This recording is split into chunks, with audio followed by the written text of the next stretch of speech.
By dissolving the ego, won't I be dissolving my self-esteem? Do I not need self-esteem to love myself and others? Yes, self-esteem. Many people seem to have a problem with that. Lack of self-esteem. I read a while ago that when the Dalai Lama was younger, he was meeting with a group of Westerners and they were talking about the lack of self-esteem, and he just couldn't understand that, what that was. And they tried to explain it, and then he went around the group and asked everybody, do you have that? And most people said, yes. Oh, it's very strange, self-esteem.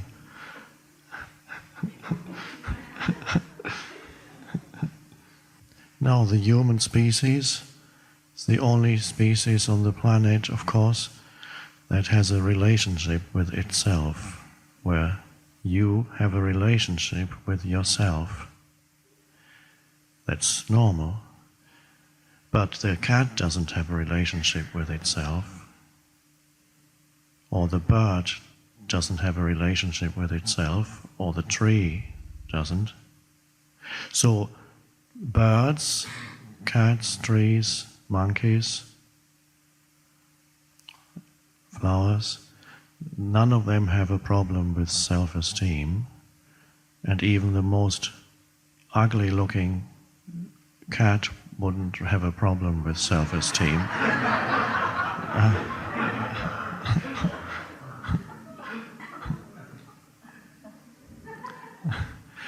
It hasn't created a secondary, an image self, mind created, and once, of course, that's created, it walks with you, like next to you, behind you, or wherever it is. You always walk with a mental image of me, and you have a relationship with that. And often, you don't like what you see, that image self.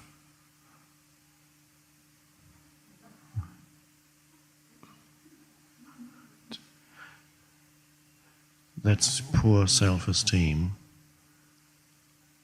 and then you may be in conflict with it, with the self. You may be talking to yourself in the head and telling yourself something about yourself.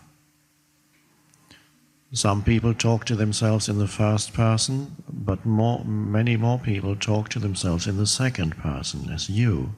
You see, you failed again. You see, you are not as good as. You see, why can't you? And then at times, perhaps the self feels suddenly great about itself.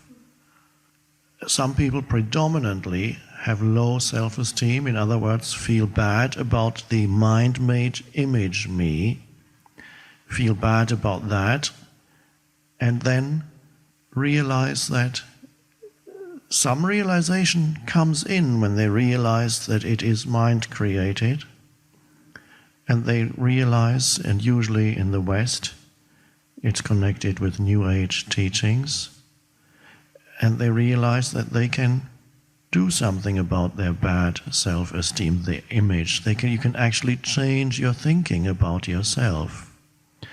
First you discover that the thinking about yourself is predominantly or to a large extent negative, and then you say, that's a little bit of presence is arising. It must be, because you are able to stand back a little bit and watch and see what you are creating with your thoughts. And then the possibility comes of changing your thoughts, your self-esteem, through workshops, affirmations, visualization, and all those practices. And then after a while, that image looks a little bit more comfortable, and you feel more comfortable with that thing walking alongside you.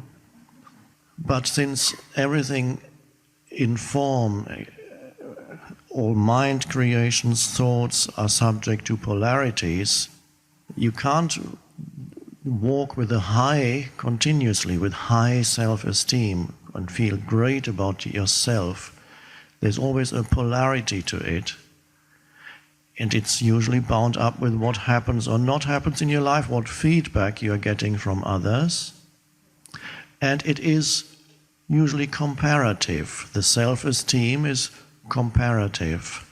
How do I rate myself in relation to others? And that gives you the indication of where you are on 1 to 10, or whatever it may be. So self-esteem is connected with the mind-made me, lack of it, or good self-esteem, but it exists within polarities. Even if you spend a whole year affirming continuously that I love myself, and maybe until now you hated yourself, and your house is full of little stickers, and wherever you look, you see I love myself, and you look in the mirror and look into your eyes and repeat that I love myself. To some extent, it works. To some extent, you have a better relationship with yourself. But there's always a downside. It's hard to sustain that because the other polarity will manifest also in your life. And you go through life when, in order to know how you feel about yourself, you need to compare yourself with others. And then you say, oh, I'm actually better looking than this person, so I actually feel quite good about myself. I'm actually much more educated than that person, I feel good about. Or whatever you can get. Well, this person is ill and I'm healthy, so that's good. So you need, for self-esteem, if you look, you need relativity, and you need comparison. And ego is always comparing itself. Is it possible to live without having a relationship with yourself? Neither good nor bad. Is it possible to be so completely yourself that the mind-made image of me dissolves? Yes, this is why we're here. This is the essence of our gathering. The mind-made image is connected to thought, to continuous thinking. It's fueled by, perpetuated by, upheld by the continuous thought processes, many of which are about me and myself. And so through thought, I have a relationship with a thought-made entity, which sometimes feels quite comfortable and sometimes feels not pleasant, don't want to live with that person. And of course it's true, many people live with a self that is very unpleasant, that creates a lot of trouble, a lot of problems, a lot of suffering, that continuously criticizes them, that continuously blames them, that continuously tells them they're not enough. And they live with that entity, mind-made, conditioned, mind movements, conditioned in such a way that they attack you continuously, and that's the self that they have a relationship with. They would never live with a person like that. You would run out of the room. You couldn't live with a person for more than a day.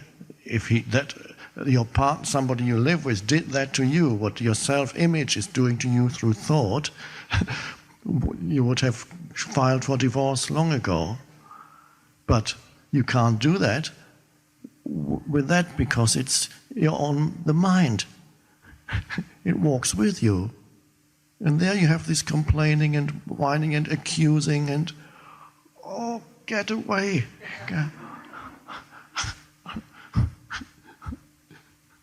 And a large part of that is because you're identified with thought. There isn't the ability to step back from thought and watch thought. Watch that.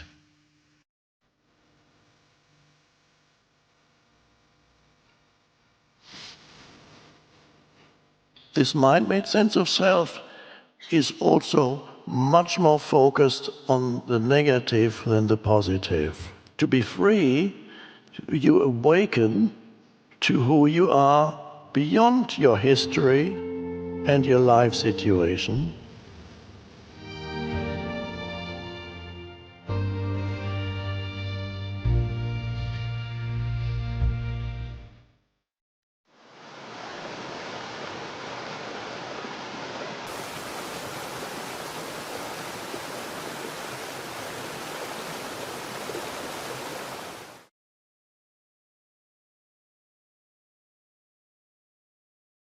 Because if you try and try and try to get enlightened, and then you get so frustrated, it's not happening, so you join the suffering group, and then you're much more likely to find it.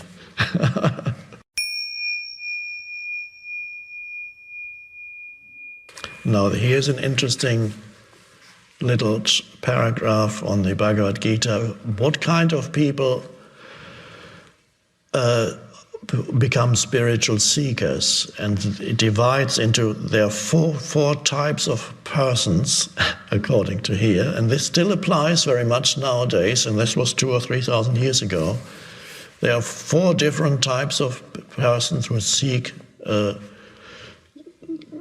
spirituality or God. So Krishna talks again as the personification of the One.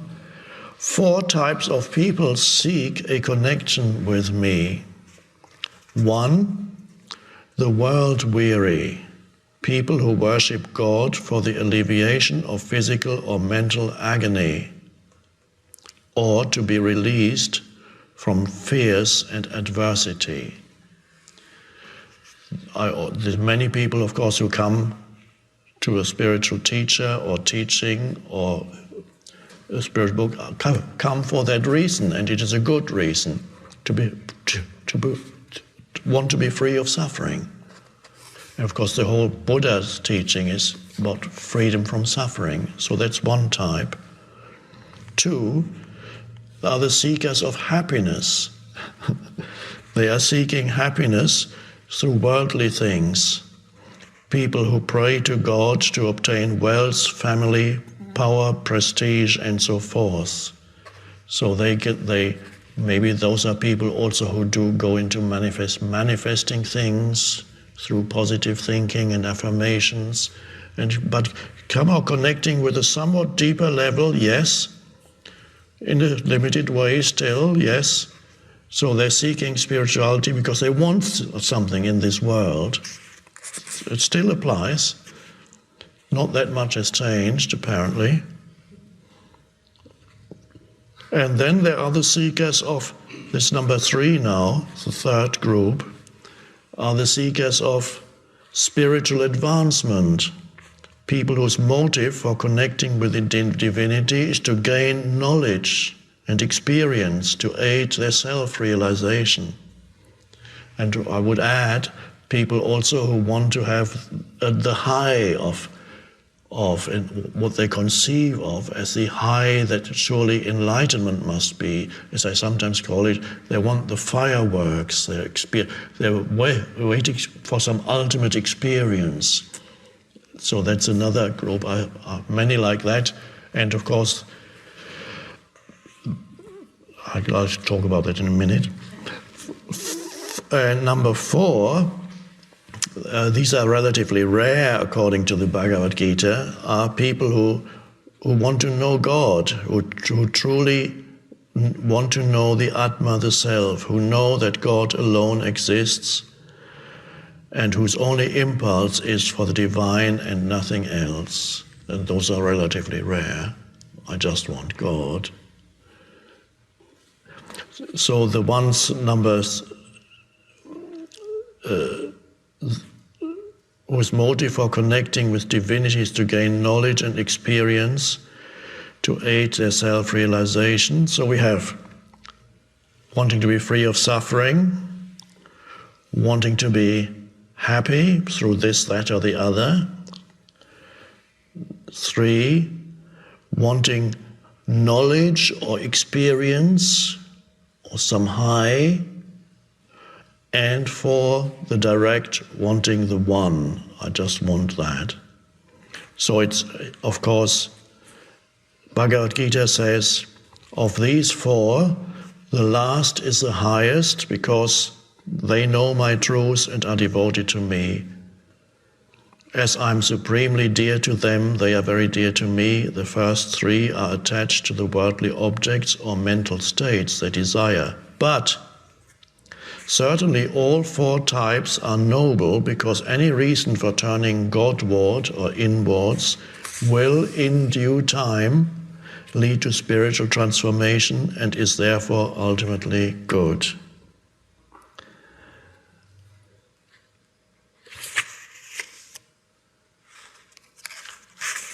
So my comment on this is it is true that the ones who just want God are rare, and that's fine, it's not needed. Wanting to be free of suffering is more helpful. Those who want to be free of suffering or adversity, who've had enough suffering, that is a very powerful motivation for seeking spiritual awakening. It's a more powerful motivation and more likely to lead to realization or awakening than those who are seeking either happiness, because they will have to experience that none of the things they seek, even when they get them, is really going to fulfill that purpose of making them happy and fulfilled. And then they begin to suffer, and so they join group 1. So first you're in that group for quite a while, and then when you realize, okay, my manifestation is great, it works, but still that's not quite right because nothing fulfills me. Then you go back to group 1, you're suffering. And if you're seeking, now many spiritual seekers seek some kind of enlightenment experience or awakening, and sometimes they write in and say, I've been trying so hard for so many years and it's not happening yet. I want to be free, I want to be enlightened, or whatever they call it.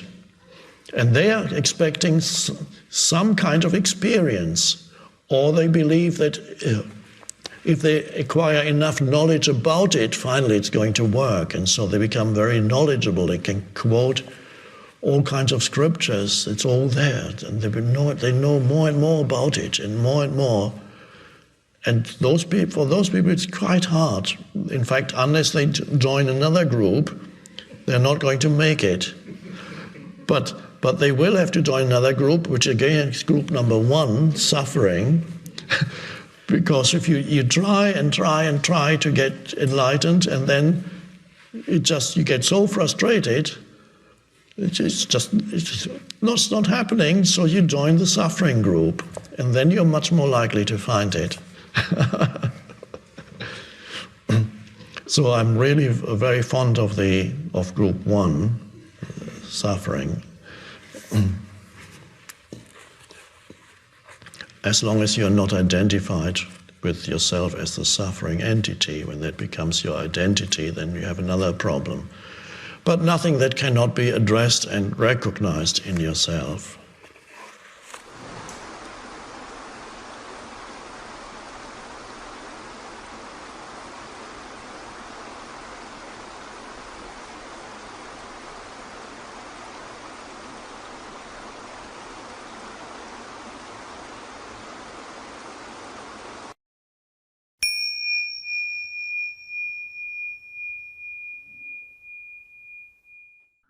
You maybe have heard the Latin famous dictum I don't know who first created it, must be some Roman philosopher.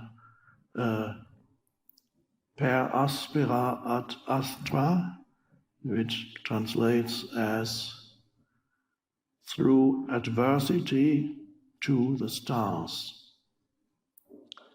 Adversity could also be translated as difficulty.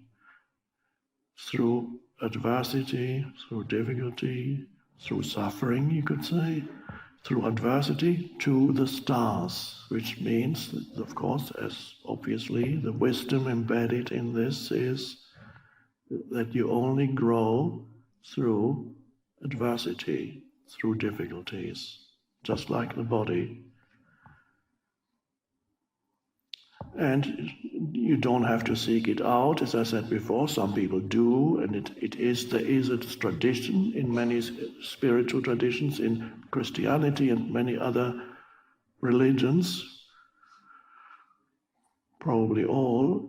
There is a very ancient tradition by which the practitioner seeks out suffering rather than tries to avoid suffering. That's the ascetic tradition in religions. It existed very strongly in early Christianity and in medieval Christianity, and still exists in other religions, still exists strongly in India. And that is, sometimes it involves being homeless, having no possession, being totally at the mercy of what you are given by other people, or it could involve doing something strange, like sitting on top of a pillar or a pole for years on end. The weirdest things. So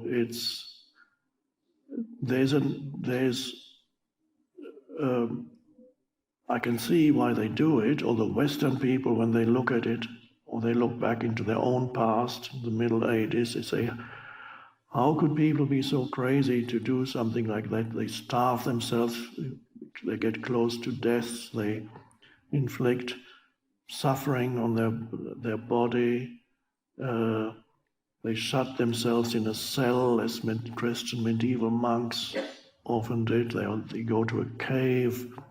There were the desert fathers in very early Christianity in North Africa who lived out in the desert and would live on locusts and they became, some of them became spiritual teachers. People would come to them. To some extent, that still exists in India, outside of the big cities, which are becoming, of course, modernized. But that tradition is still very much alive in India. I can see why they do this. It's also in Zen. If you go to a Zen monastery, it's pretty austere and harsh. The conditions are harsh and austere. The meditation practice is done by facing a wall in many places. You sit in front of a wall and you meditate. And in the winter, they might even open the windows, so you get really cold. And so it's a dreadful situation to be in. I mean, you wouldn't normally choose that for yourself, but they choose it. The idea behind it was probably first, when humans first came up with this idea that imposing suffering on yourself can bring about a change in consciousness. That is the idea behind it, that it becomes the spiritual practice. It probably arose in certain humans who had gone through suffering. Not they didn't choose it, but life gave it to them. And then they realized that at some point they experienced the spiritual awakening. And then they looked back and said, how did that happen? I suffered and suffered, and life became so hard for me, and then something inside me suddenly switched, and there was another dimension was suddenly there. Okay, so they began to understand the relationship between the suffering that was spontaneous, natural suffering arising in their life situation, and what happened to them. And then they attracted naturally people who could sense that they had something that other humans didn't have, so they attracted those. And then they came up with the idea of recreating what happened to them naturally in a more formal, artificial environment, so to speak. In other words, they created a spiritual center where they made people suffer.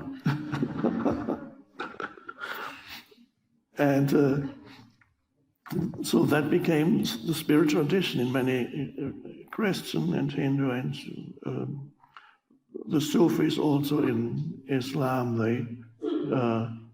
They wander from place to place wearing the simplest of clothes and have no home.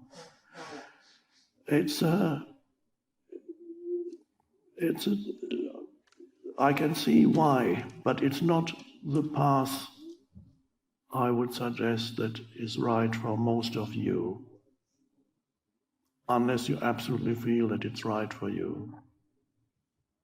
Then it's fine, then you probably wouldn't be here, you would be in meditation boot camp,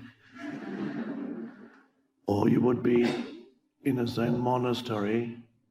It would be your 10th year of suffering in a Zen monastery and still asking the master, I didn't quite get it. Can you explain again what this is all about?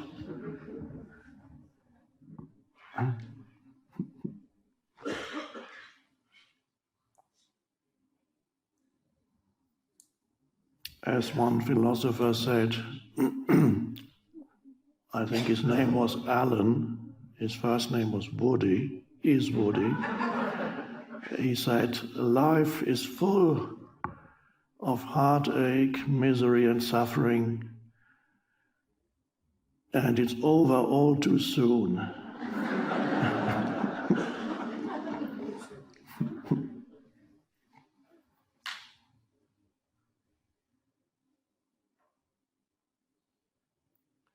So the important thing in all this is, whenever you encounter difficulties, use them as part of, incorporate them into your spiritual practice instead of resisting them. Just making sure that the difficulty is a true difficulty that you encounter, rather than a difficulty that is produced exclusively, almost exclusively in your mind. Many problems only exist in your mind. You need to be able to tell the difference between something that is truly a challenge and something that is only something that's happening in your unconscious mind. By unconscious I mean thought movement and no awareness. Like the guy, our friend from Seinfeld that we saw last night, George. He gives the most wonderful examples throughout the episodes of Seinfeld of somebody who is totally in his ego. So he's experiencing problems that don't exist. What does it matter what bathroom stalls, what kind of doors there are on bathroom stalls? It doesn't matter whatsoever, but it becomes a problem for him. His ego is in it, and it could even lead to the end of his relationship with his girlfriend. Totally insane, but it's actually very normal. That's why I showed it last night. You create a mental position, and then you identify with it. And then it regains it's not even that you create it. It creates itself. And then you are possessed by a thought. And then you are the thought. And then you're fighting some other thought in somebody else. And by fighting, it gets stronger.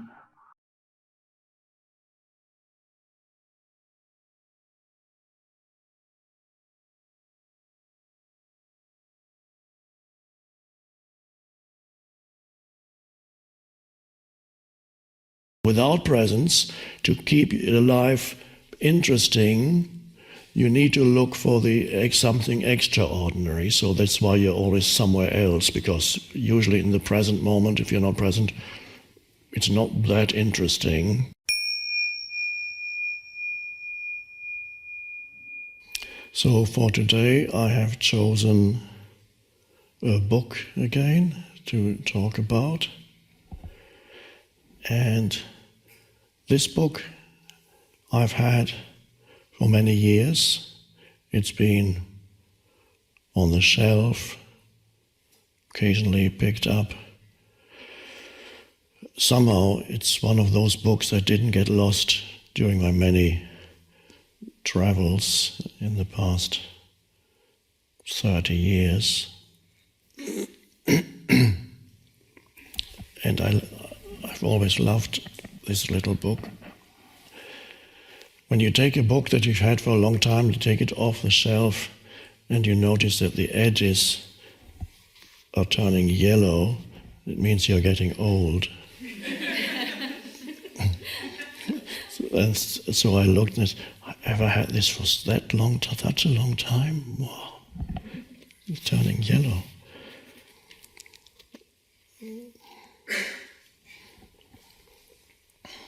So this book is by a spiritual teacher, Krishnamurti, whom some of you will be quite familiar with, and some of you may never have heard of him. And despite the name, he has nothing to do with Hare Krishna or anything like that. In fact, Krishnamurti was not aligned with any religion or school whatsoever. He was Indian, but he didn't teach Hindu philosophy or anything like that. So quite neutral teaching. He was born in 1895 and passed away in 1986. He has an interesting life history, which I won't talk about now, that would take too long. But he traveled around the world for 60 years talking, giving spiritual talks.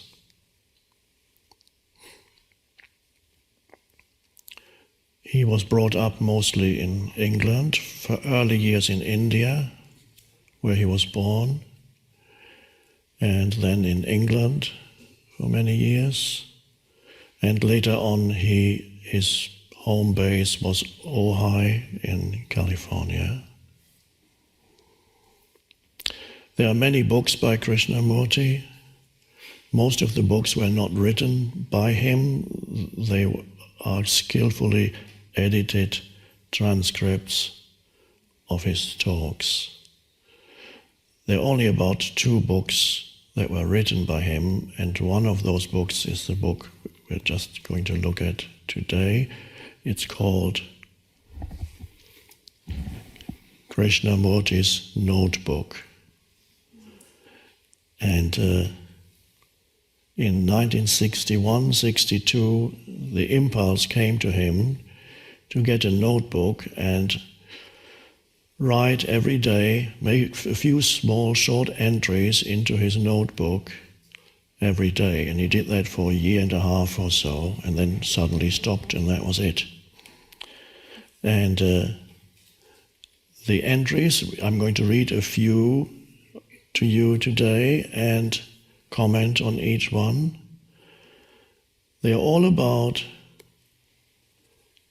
the way in which he perceives nature, so many descriptions of nature. Nature perceived through his state of consciousness, of stillness. So to read those brief passages, can also take you into stillness. And as we read them here, some passages together, that's an invitation for us to enter the same state of consciousness through which he perceived what he describes. And then he also speaks about his own state of consciousness, and he would often go into very deep states of stillness or presence, although he doesn't use the word presence. So he would talk about his state of consciousness at that moment. And basically, those are the two types of entries in the notebooks. Observations of nature against the background of intense presence, and direct observations and descriptions, to the extent to which it's possible, of his own state of consciousness. Krishnamurti was not an ordinary human being. He went through strange transformations and processes. For many years he had intense pain in his spine and in his head, which he attributed to a process. Some consciousness was doing something to him, transforming him. He never sought any medical help for it.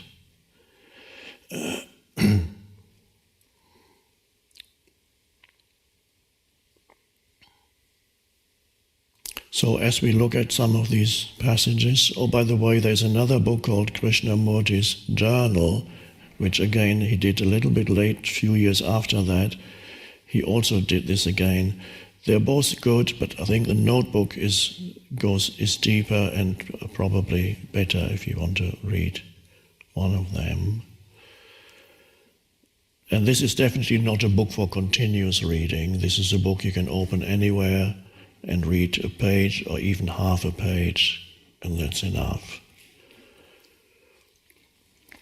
He traveled continuously, so he was always in each place for a month or 6 weeks and sometimes less. So some of the places he describes, he never says exactly where he is, but from the way in which he describes what he perceives, you can gather whether he is in Switzerland or in India or in Ohio or in England, wherever he happened to be, or Paris. I think those are the places that are described here. So I don't know where we'll start. I went through last night and marked a few passages.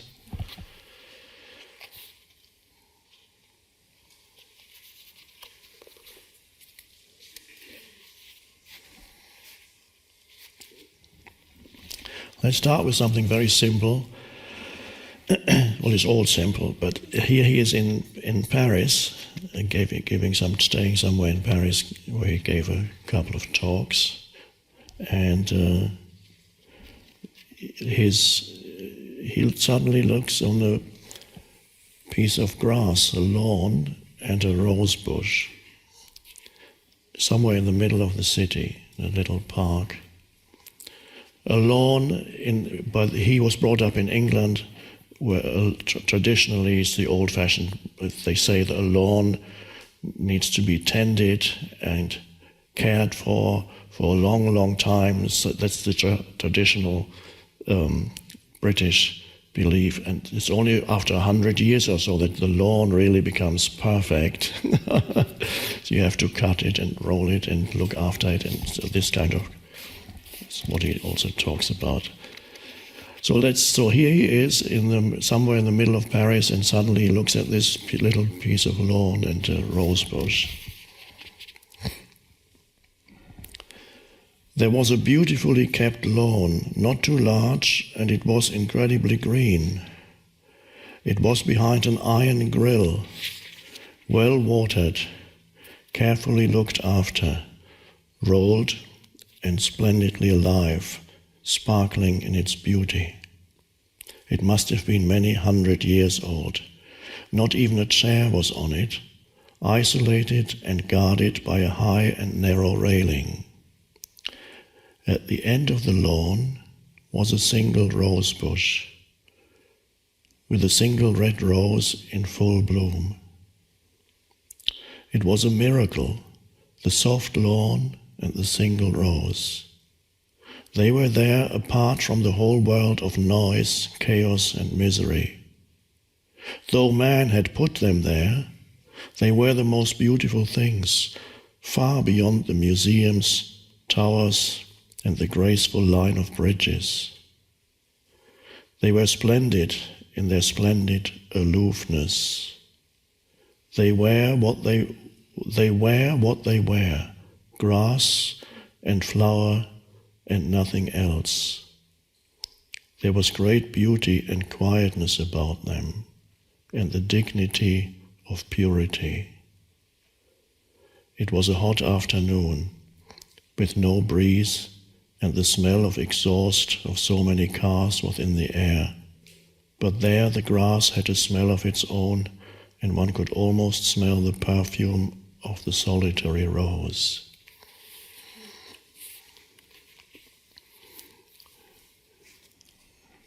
So something that is ordinary one would completely overlook, because if you're in Paris, there are many more interesting things to look at than a little piece of lawn and a rose bush.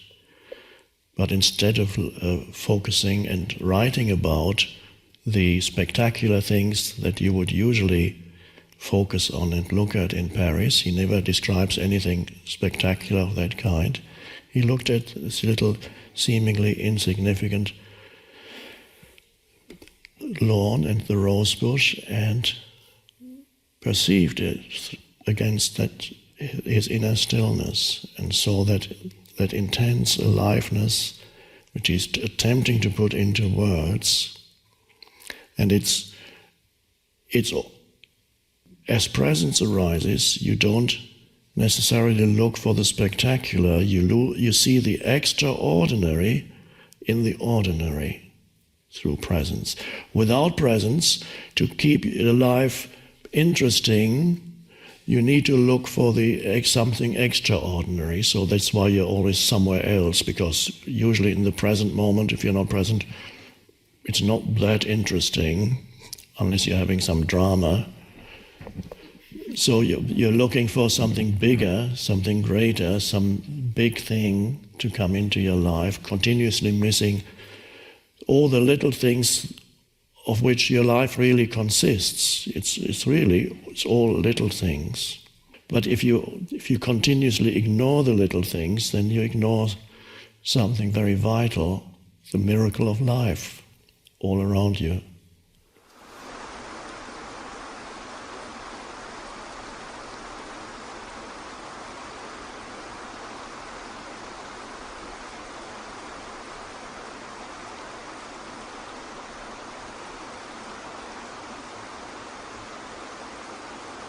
The greater part of human suffering is caused by humans do it to each other. And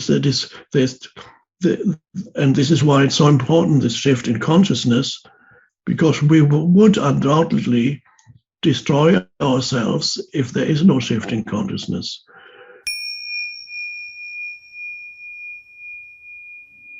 How does one keep faith and stay on a path of awakening and having a peaceful, meaningful light existence amongst all the sadness, war, and suffering? I feel best when not taking political sides and not engaging much in current political, financial, economical affairs. However, I've been called a pacifist and been told that the problem with this world is people such as myself who don't take a stance. How does one take a stance without being too attached to an ideology or group and without being brought down by the mass consciousness? Thank you. Thank you.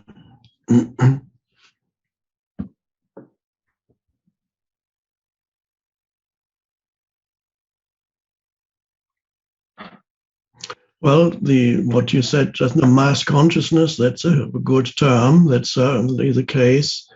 And unconsciousness of the collective is amplified by our technology, of course.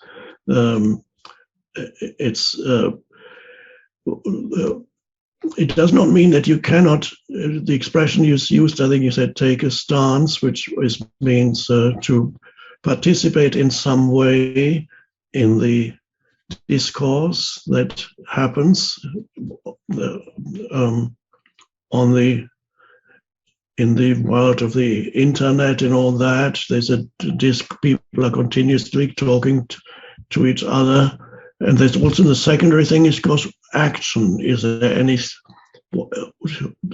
desirability of taking action? What kind of action?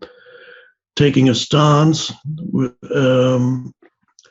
Most important thing is there's nothing wrong with expressing your viewpoint or opinion, because I'm sure you have viewpoints and opinions.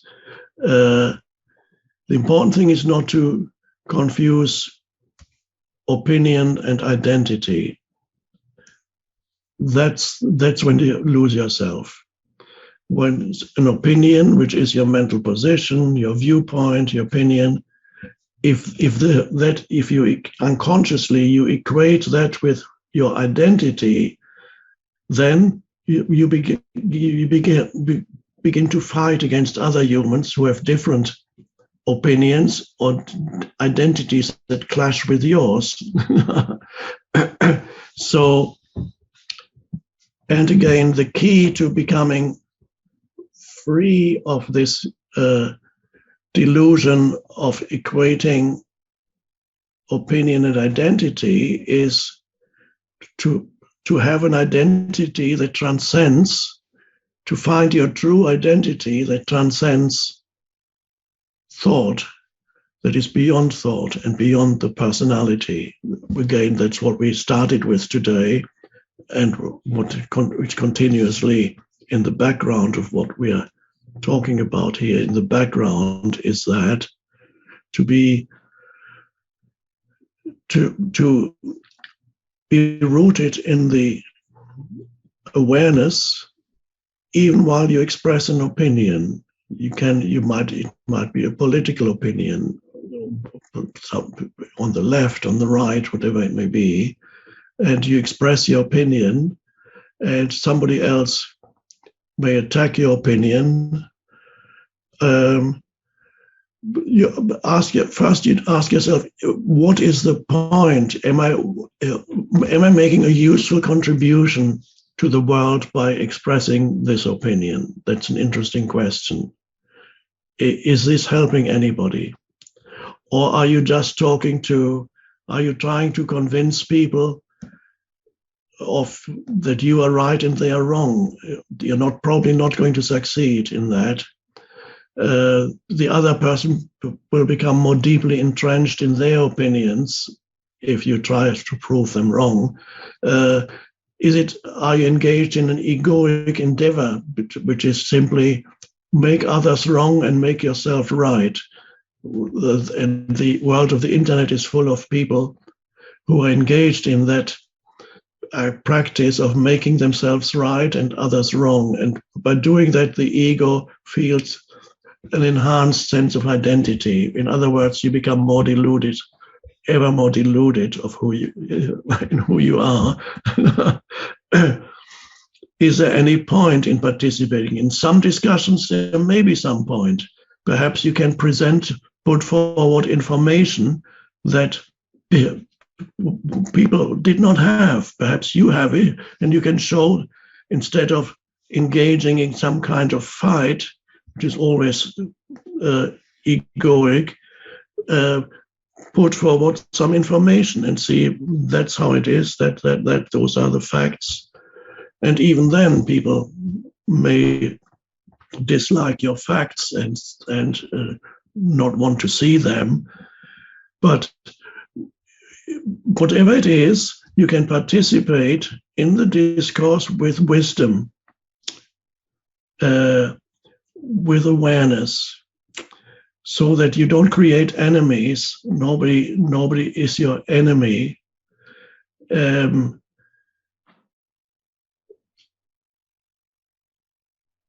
Another question is action. What action can I take? Your first responsibility is always, in the same way that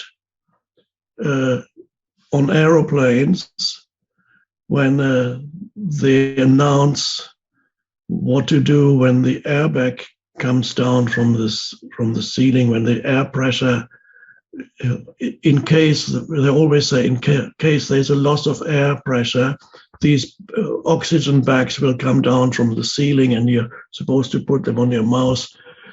And they always say, if you're with a child, put it on yours first and then on the child. So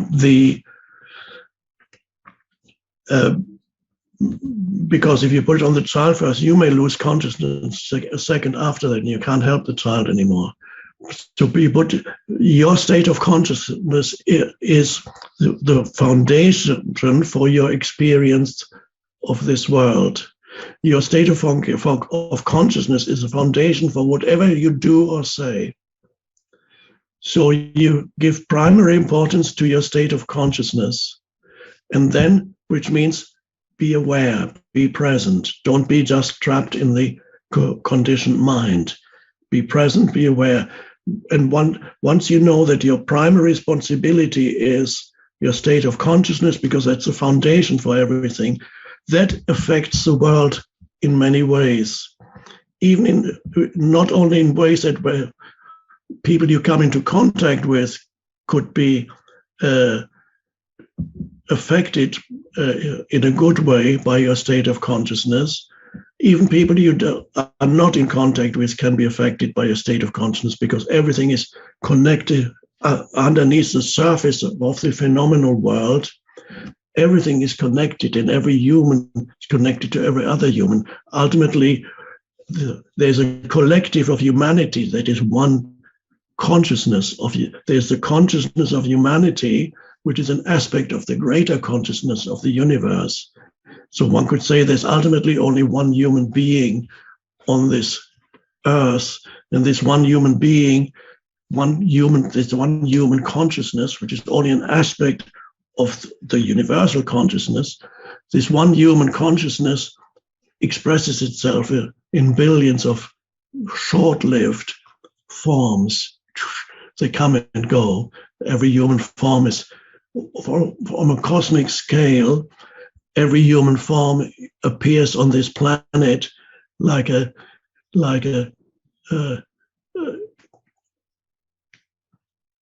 just a flash of light appearing. That was you. That was me. Lights, continuously lights flashing, and one consciousness. There's only one light, but many. It appears in many forms. So once you take responsibility for your state of consciousness and continue to realize that that is primary, then you can take some action, and you will know what is right. Because you can use wisdom. Then through wisdom, you will know whether there's anything you can do, because there are many problems in this world. Which ones do you want to? Where do you want to take some action? Which is the most important one to you? So there's a huge choice if you want to take action, but never lose yourself in the action, because all the things that are dysfunctional in this world, the suffering in this world, to a greater extent is created by human dysfunction, the dysfunction that is inherent in the collective human mind, which is the personal ego and the collective ego. So there is a deep dysfunction in the human mind. It's a kind of mental illness. And that mental illness in the collective human mind manifests itself in many different forms. Warfare is one of them, and there are many other forms. the greater part of human suffering, if you want to, it might be easier to have a little bit of perspective, look at the history of the 20th century, and you can see the countless millions that were killed, humans killing each other by the millions. The incredible suffering that took place there, most of it was not caused by natural catastrophes. Some was, but not most of it was caused by other humans doing it to other humans. That were the greater part of human suffering is caused by humans do it to each other. It's that and this is why it's so important, this shift in consciousness, because we would undoubtedly destroy ourselves if there is no shift in consciousness. The dysfunction was already there even before we created the technology that we now have. The dysfunction was already there, but it was never life-threatening because humans did not have the power to destroy themselves. But now the dysfunction is still there, but now the humans have the power to destroy themselves and the planet if nothing changes. This is right now, for the first time in human history, change in consciousness is no longer an option or a luxury, one could almost say, but a necessity for humanity to survive. A change in consciousness is necessary, and you need to embody that before you take any action, or while you take action. You need to embody that changed consciousness so that you don't get drawn into the unconsciousness of the world.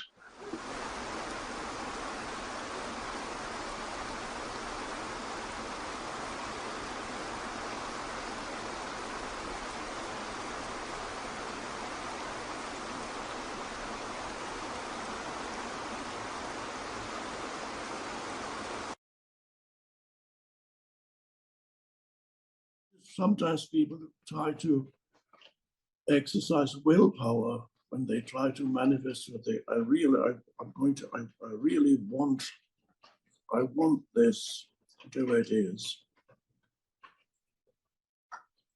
That is not necessarily a good way to manifest, because by saying I want it, you're also saying that you don't have it yet. But the most powerful way to manifest is the feeling that it's already here. And that can only arise out of the fullness of being, of presence in the present moment, because then you merge the image of what you want with a sense of fullness, the fullness of being. So the image and the fullness of being come together. And that is a powerful way of manifesting it, which means you don't need that thing for your happiness anymore. You don't need it for your ultimate fulfillment. The most powerful way to manifest is to regard it as a play or a game, the game of life, the play of life, of manifesting. Then there's also a sense of detachment from the outcome. An excessive attachment to the desired outcome is also an obstacle to manifesting. If you desperately need something, if you are unhappy, if you are unhappy if you don't get it, then there's something wrong. So if you're unhappy when you don't achieve whatever you want to manifest, then that you didn't do it right.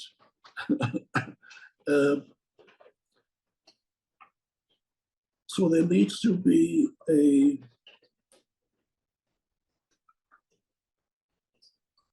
detachment, so to speak, from the desired outcome, so that you don't project this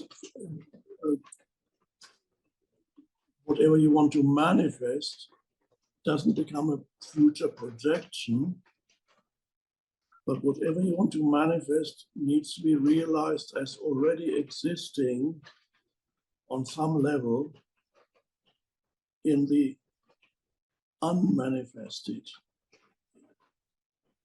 That's why Jesus said, I always go back to Jesus, because whatever you want to learn about manifestation, just read what he explained it all in very simple words.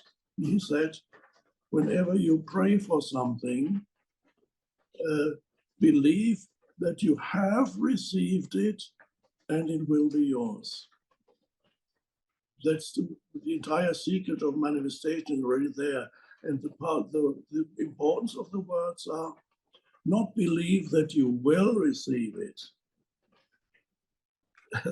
because then there would be too much wanting. I want this, I will get it.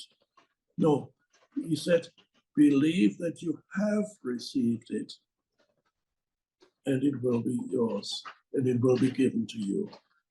So the believing that you have, in other words, it's already there. And you can, and how does that happen? How does it happen? When you know, when your senses tell you that it's not there. Let's say you live in a trailer. There's nothing wrong with living in a trailer. I love trailers. But let's say you live in a trailer, but you want a nice house. Okay, your preference would be a nice house, but are you unhappy in your trailer, or you appreciate being in a trailer and you can hear the pitter-patter of rain on the roof? Well, I can hear it now. I'm not in a trailer, but I can still hear it from the window pane. So in a trailer, but you want a nice house. Okay, where is the house? Well, of course, you look around, it's not here. I'm living in it. Are you creating some kind of dissatisfaction by telling yourself a story? This is what my life has come to. I'm reduced to living in a trailer. I need to get out of here. This is all disempowering. All those narratives, telling yourself stories that's not good enough, all very disempowering. Yes, your senses are telling you that you're not living in a nice house, you're just in a trailer, but that's fine for the present moment. So where's the house? The house is in your imagination, in your mind. Maybe you visualize it, or maybe you have certain verbal affirmations that you have a lovely house that you live in. And then the visualization and the verbal affirmation, you bring it together, allow the visualization or the verbal affirmation to be empowered by that sense of presence. So it meets the presence. So that house merges with the sense of presence. And then inside you feel you already have it. And the weird thing is when you do get it, let's say next year or in 6 months' time or in 2 years' time or in 3 years' time, when you do get it, and then suddenly you sit in your nice house, it makes no difference to your inner state anymore, because when you were in your trailer, you were already in the same state of fullness of life when you're in a nice house. And then you sit in a nice house and say, okay, it's fine. But you're not, you say, yes, a certain amount of satisfaction may be there, but basically, your inner state is the same as it was before, because you already touched the full, you were already rooted in the beingness, the dimension of being, the fullness of life. In other words, when it does manifest, you don't suddenly become, oh, I'm so happy, I got it, oh, finally I got, that doesn't happen anymore. You say, oh, it's good. But your inner state is not, it's the same as it was before. No matter what you achieve, you already have the foundation for everything. You're already rooted in that.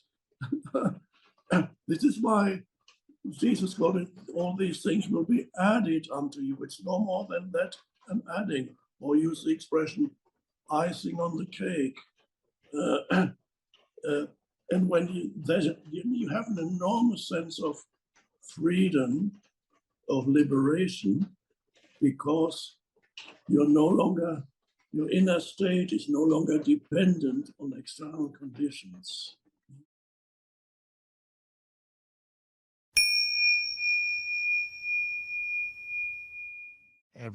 Every human life of the human entity it goes like a spark of light on the surface of the planet, and it goes. That was it? Yes.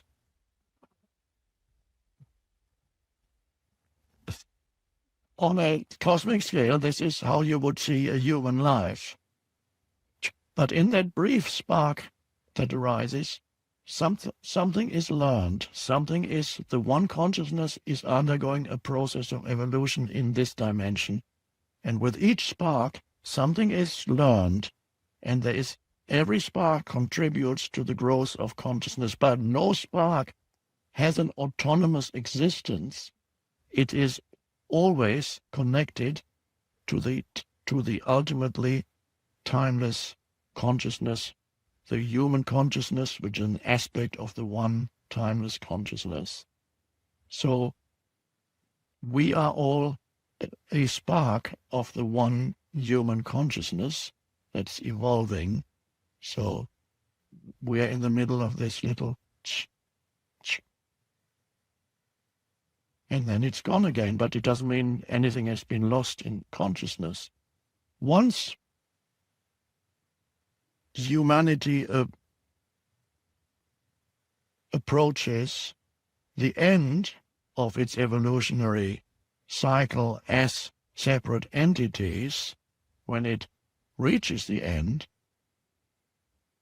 all humans will appear as a single being in the universal consciousness. And this single being, of course, we won't have a body. This single being, of course, will not be man or woman.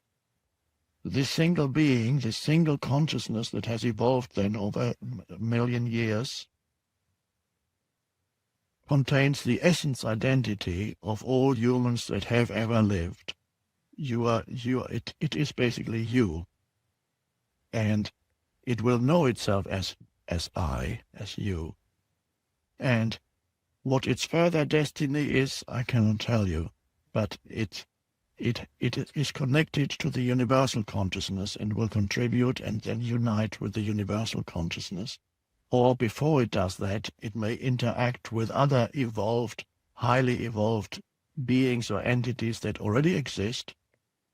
And what it does, I have no idea, but I know the destiny is, your destiny is something that you cannot even conceive of through the mind. So this only came to me as an insight, but it's comforting to know that you are actually timeless and you can't die. It's only the temporary appearance of you that disappears. The essence does not. And even let's not go too far in philosophy. That's coming back to what the practical thing that we need to be concerned with to fulfill our destiny in this lifetime is awakening to who you are and continuing to embody the awakened state so that you can interact with this movie show that is called your life and interact with it, but increasingly not getting entangled in it anymore. And then actually that changes the nature of the movie show too. And it becomes, first of all, more enjoyable because you don't have to demand anymore that something in that movie show should permanently satisfy you. And so when you don't place the demands anymore on those things that continuously arise and pass away around you, you can enjoy them much more. You can enjoy situations as they arise instead of complaining about them because they don't make you completely happy. They don't satisfy you. They were supposed to satisfy me. Well, the situations don't tend to do that. And if they do it for a little while, you get disappointed soon. People, situations, and so on. So the awakened consciousness, see what your relationship is with the movie show of your life and see how it changes in its nature, becomes less frustrating than it was before, because the frustration of living in this world is making demands upon it that it cannot meet. That's frustrating. Make me happy. How much longer until you make me happy? The egoic self says to the world, to people, to situations, places. I'm looking for a place that's ideal, where I can be happy. And of course, occasionally you may think, oh, yeah, I got it now. And then after you stay there for a little while, you discover, oh, I thought this was ideal. It's not. There's no place that's ideal, or every place is ideal.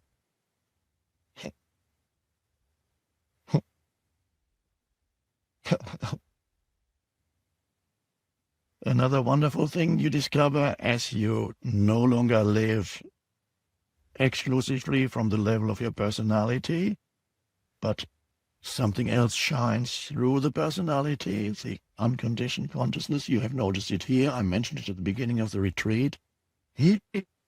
Normally humans are totally conditioned by their upbringing and the culture they grow up in. And when two people from totally different cultures, or sometimes totally different social backgrounds, or whatever it may be, whatever their conditioning may be, religions sometimes, so people have been conditioned either by the surrounding culture, by the religion they grew up in, the particular family environment, all those things that constitute a person's personality. And usually it's the case when you meet people either from totally different social backgrounds, they just can't communicate. You can even go to certain countries in Europe where still stronger divisions between social classes, then sometimes when you put a so-called, let's say, well, it's beginning to disappear gradually in England too, but there used to be very strong division of classes in England. There was the upper class who talked in a particular way, same language, but talked in a particular way, and then there was the middle class, and there was the lower classes, and they all had their particular way of speaking. To some extent they still have, but more people are going beyond it now.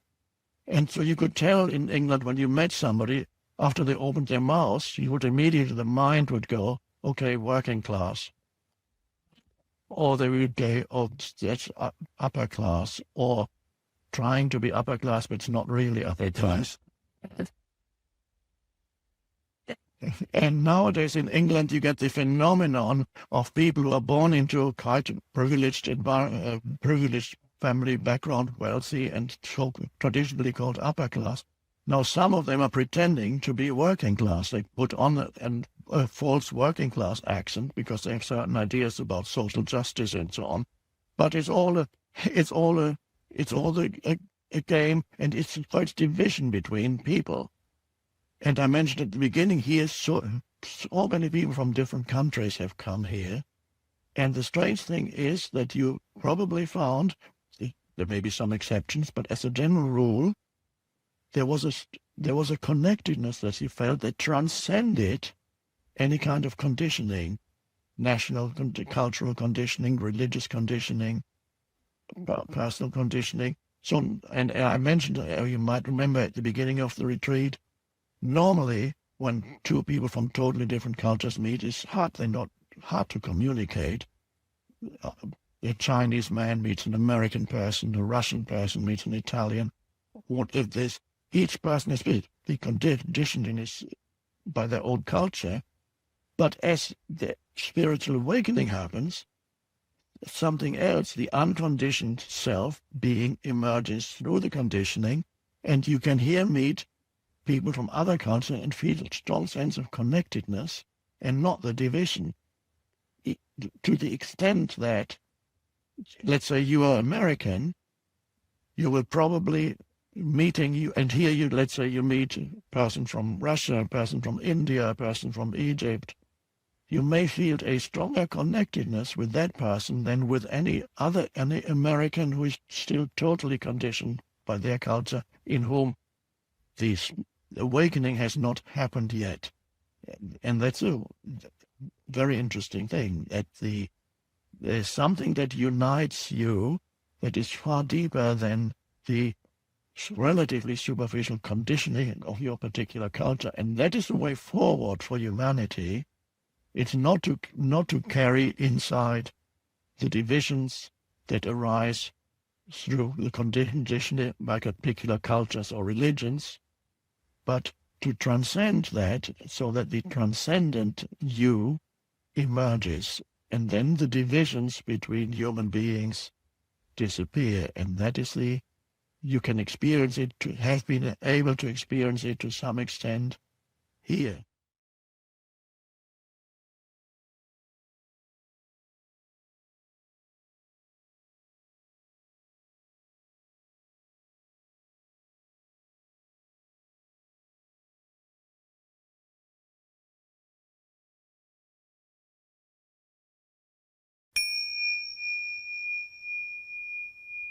It is important to honor the present moment, no matter, which means to be present with what you're doing, no matter what you're doing, so that the mind doesn't tell you that you'd rather be doing something else. Now, if absolutely you cannot surrender to whatever you're doing at any given moment, or let's say it's your work, your job, if I would suggest you try first to see if you can give it honor what you are doing, even if your mind tells you it's not important enough, and you are really doing something that's beneath you, but you happen to be doing it right now. So if you can really fully give it your fullest attention, it means presence flows into it, everything changes. If absolutely you cannot, if your surroundings are so dreadful that every time you're there, you go, then please leave. Don't do that to yourself.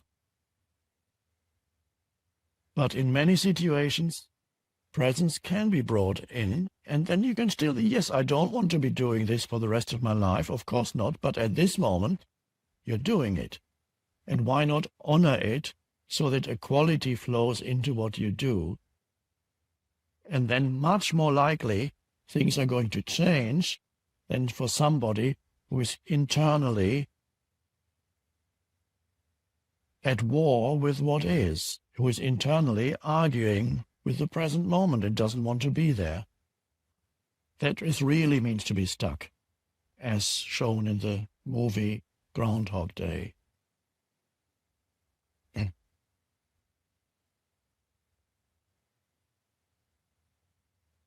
So it's a monumentous thing, because as presence arises and we invite it into everyday life, and then we can apply it when the old patterns come up, the pain body comes up, the strong reactive patterns in certain situations. This is a huge shift in consciousness, as karma dissolves and something else takes its place. It goes any far. You think it's a personal thing. It goes far beyond that. It's a shift in the collective consciousness.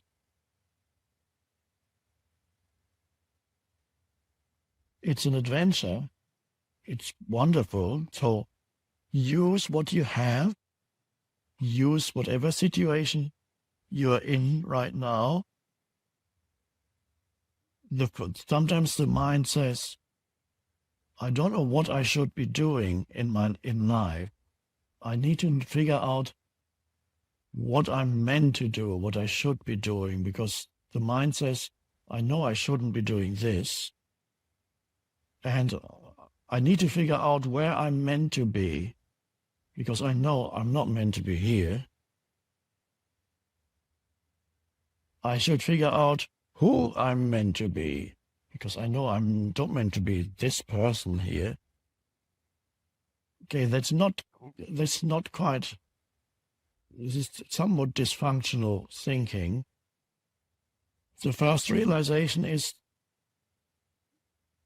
if you're here, you might as well accept and admit that this moment is as it is, and I'm where I am. Wherever you go, there you are. It's not only the title of a book, but also a fact. Wherever you go, there you are.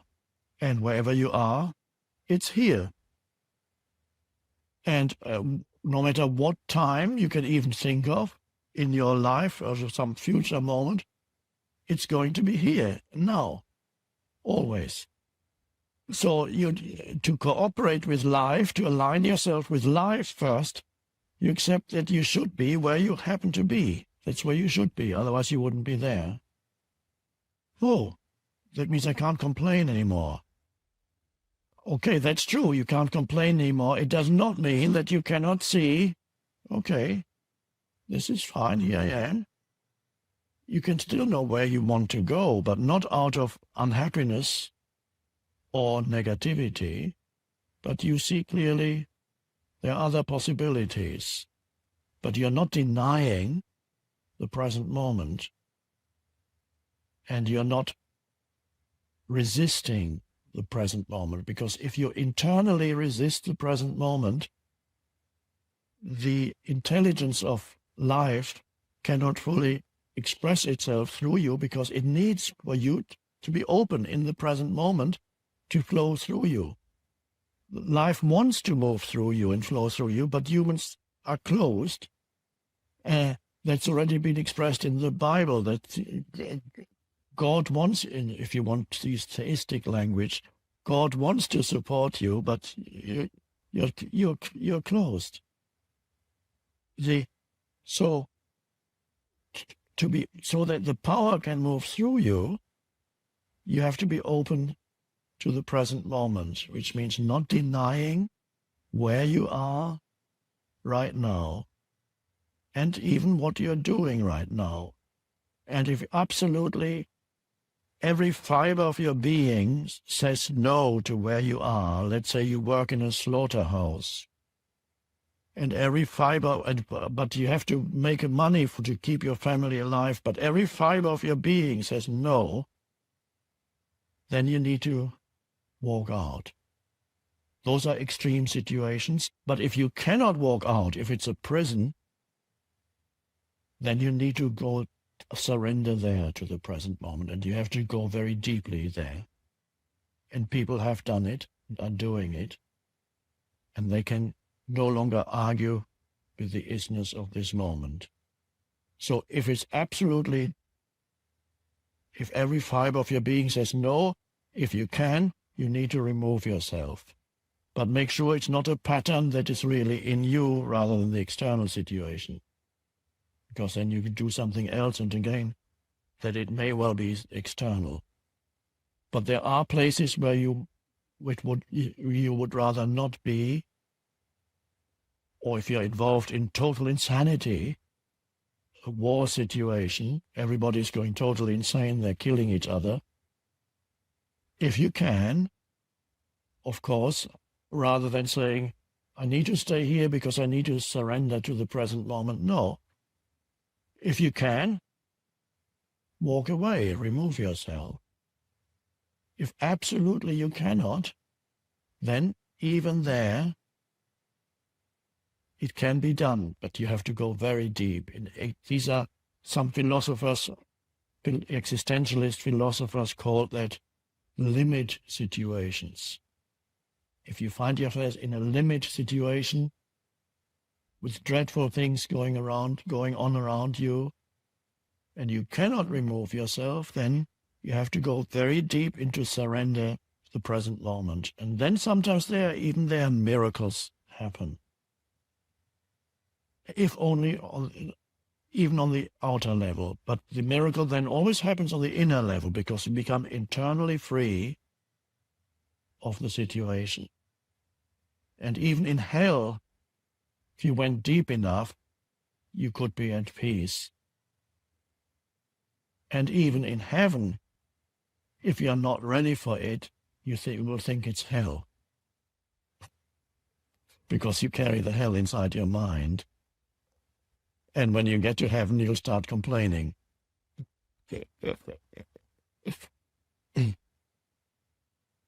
I'd rather be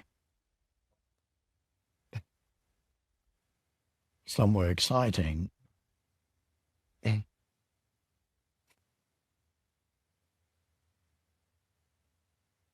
So that's your life purpose, is this presence practice.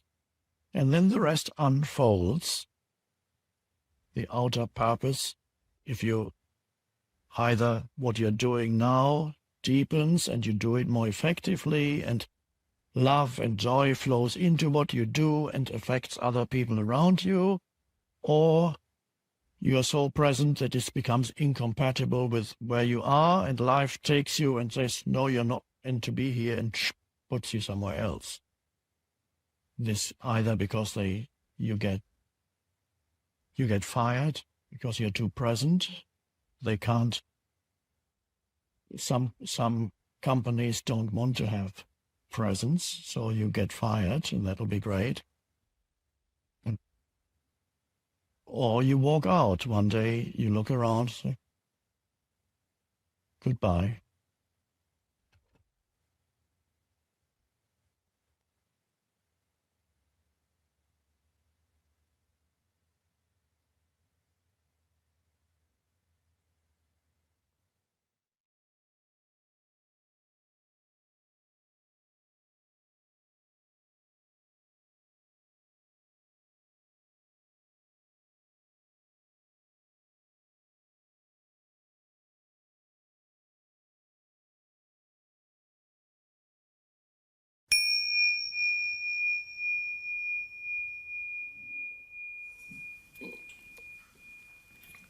My prostate was cancerous and I had surgery on it.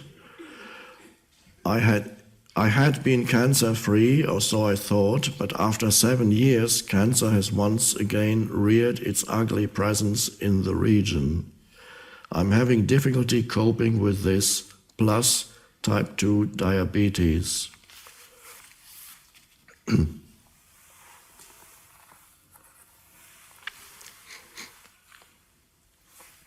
Well, it seems the destiny of many humans to be confronted with something like that at some point, or something similar. So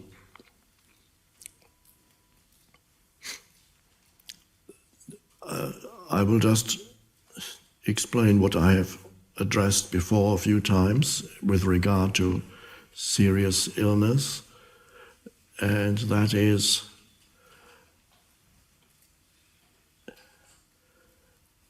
not to as much as possible avoid the mental.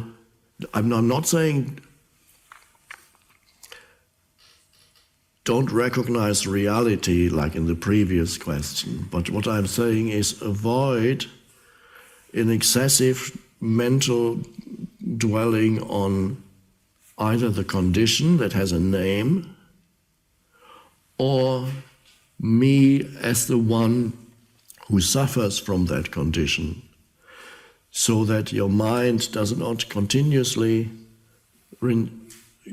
strengthen that mind form of the illness mind form, or me as my identity as a sufferer from that illness, by thinking about it, which of course creates a lot of fear and won't make you feel good.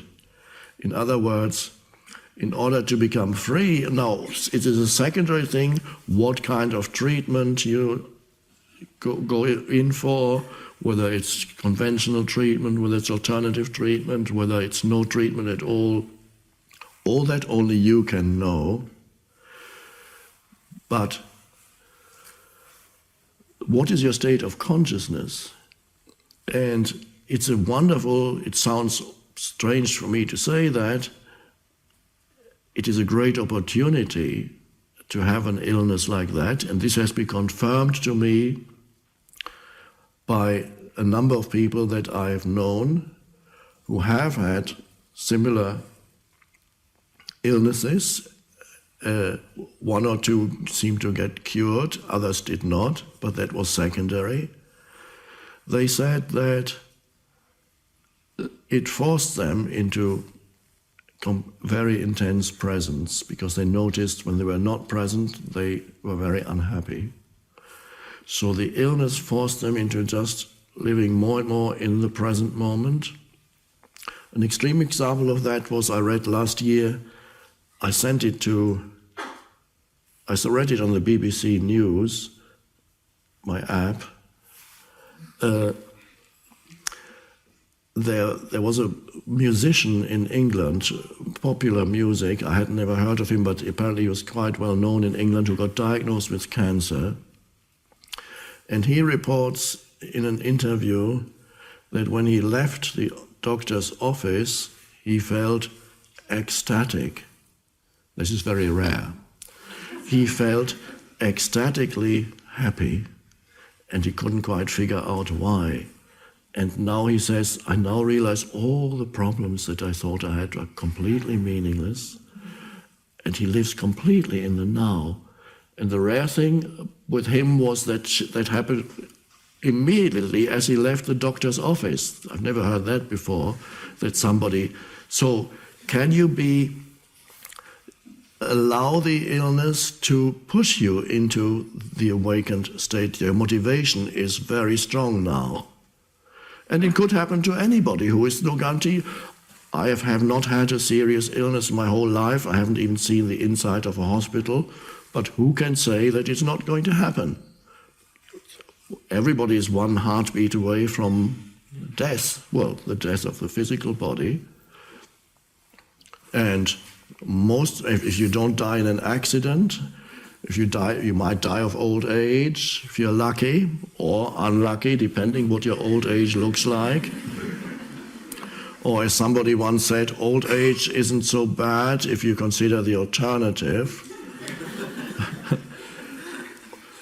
So it's either that, most people here, including myself, will probably die of something, which would be heart attack, cancer, stroke. I think those are the main things. Could be an accident too, of course, or something more rare. Something eventually comes. So ultimately, how long your life is, although I admit, if it comes to a very young person, it may be more difficult. Young person who hasn't lived completely. But even there, the shift is possible, so that you allow the condition, the illness, to force you into just absolute present moment awareness in which you do not suffer. A lot of the suffering of the illness arises from what your mind is saying. Of course, with some illnesses, pain eventually comes. That is pain. When I use the word suffering, I really refer to psychological suffering.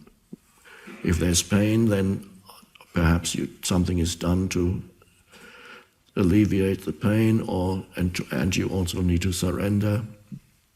But there may be many conditions where there is actually no pain for quite a long time, but you know there is that illness. So go away from focusing excessively on the idea of illness in the mind. And in order to get out of the idea of illness, which is not a denial that it's not saying I don't have it. No, you're just not going there. You're just being in the present moment. And several people that came to me over the years, especially at a time when I still had more personal contact with people who would come to me. I've seen several who had developed fatal illnesses, and in the last months of their lives became quite radiant, quite awakened. Really, the flowering that is meant to be the purpose of human life, the flowering of consciousness, happened. They didn't need another 25 years of life, which means 25 years of eating, 25 years of taking the dog for a walk, going on vacation, seeing a few more sunsets, and adding more life experiences. And you can add more and more, but is that the real purpose of your life, to add more? And they're good, but then you need more and more and more life experiences and add more. No, there's something else that is more vital, more important. That's the flowering, the shift in consciousness. Then time becomes immaterial, whether you have a few more months or another 20 years or 30 years. So it was wonderful to see those people becoming radiant and becoming in a way like little children, because the whole personality collapsed. The ego could not survive, knowing that it had no future. If the ego really knows it has no future, either it goes into intense suffering and complaining and victim identity. Why did this happen to me? To me? Oh. Or it dissolves.